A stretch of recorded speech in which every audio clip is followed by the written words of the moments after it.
एक कुएं के पास खजाना दबा है। उसके सपने में आई माता भवानी ने उसे उस खजाने का गुप्त पता बताया और उसे पाने का तरीका भी बताया। लेकिन फिर क्या हुआ? जमीन के अंदर 45 फीट तक खुदाई करने के बाद क्या खजाने की खोज पूरी हुई? आइए देखते हैं।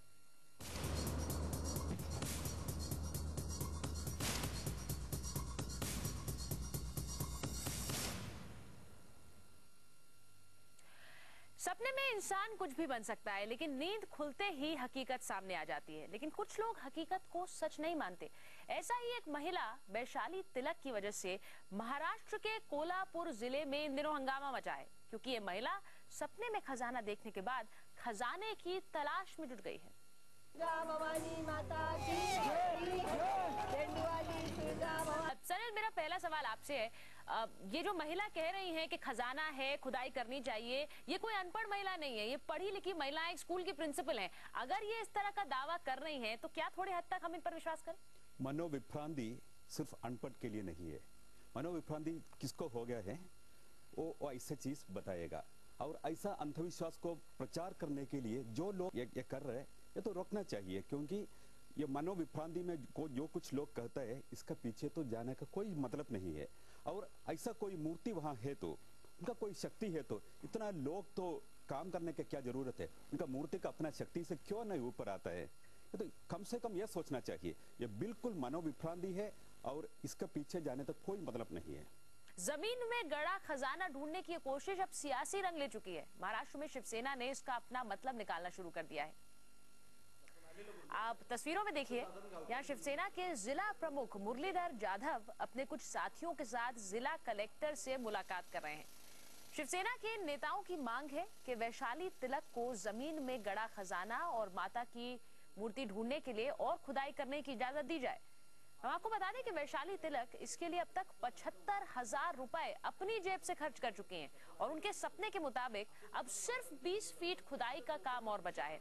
इसे देखते हुए इन नेताओं का कहना है कि चूंकि ये मामला सिर्फ खजाने के मिलने की बात का नहीं है, बल्कि सवाल माता की मूर्ति का भी है, इसलिए इस काम को अधूरा नहीं छोड़ा जाना चाहिए, ताकि उस मूर्ति के मिलने पर उसे स्थापित किया जा सके।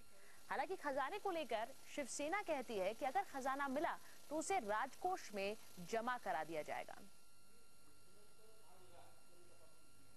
कोणत्याही परिस्थितीमध्ये हे उत्खनन करून त्या ठिकाणी खरोखर भवानी मातेची मूर्ती आहे किंवा नाही या गोष्टीचा सोक्षमोक्ष लावावा अशी सगळ्या गावकऱ्यांची मागणी असल्यामुळे आज या ठिकाणी कलेक्टर ऑफिसला आम्ही येऊन की एकदाच हा विषय संपुष्टात आणायचा, म्हणजे त्या ठिकाणी भवानी मातेची मूर्ती जर असली तर मंदिर उभारायचं, गुप्तधन असलं तर ते शासन दरबारी जमा करायचं, असं संपूर्ण उपरी गावाचं मत असल्यामुळे आज या ठिकाणी कलेक्टर साहेबांना आम्ही विनंती केली की जे एक 5 ते 7 तासाचं काम आहे त्या ठिकाणी आम्हाला परवानगी द्यावी आणि एकदा हुपरीकरांच्या मनामध्ये जो संदेह आणि जो संशय आहे हा कायमचा दूर व्हावा, अशा पद्धतीची आमची सर्वांची भूमिका आहे। राष्ट्रीय सनल एडमार्को हमारे साथ है। सनल, खजाना तो अभी तक इन महिला को नहीं मिला है, अपनी जेब से जरूर 75,000 रुपए खर्च हो चुके हैं। अब कम से कम इसलिए 20 फीट और खुदाई करा के क्या आपको लगता है देख लेना चाहिए, दूध का दूध पानी का पानी हो? नहीं, इसका एक इम्पोर्टेंट चीज है, क्योंकि इसको पॉलिटिकल माइलेज मिलने के लिए कुछ लोग तो कोशिश करने के लिए शुरू हो गया है। इसमें तो एक मूर्ति मिलने के लिए बहुत आसान है। वहाँ रात में तो किसी जाके तो एक मूर्ति नीचे रखो तो और दूसरा दिन में तो एक निकालो तो बहुत आसान है। बहुत जगह में मंदिर बनाने के लिए और आम लोगों का अंधविश्वास से फायदा उठाने के लिए लोग ऐसा भी कर दिया है, एक मूर्ति वहां रखो और वहां से उठाओ, बहुत आसान का चीज है। पॉलिटिकल माइलेज मिलने के लिए कुछ लोग चालू किया है, शुरू किया है, ये तो रोकना चाहिए। ऐसा अंधविश्वास को बढ़ाने के लिए कोई तरीका हमारा देश में नहीं होना चाहिए। हमारा देश में साइंटिफिक टेम्परामेंट बढ़ाने के हमारा फंडामेंटल ड्यूटी है, ये तो खत्म होना चाहिए। ऐसा अंधविश्वास प्रगाढ़ बिल्कुल नहीं होना चाहिए।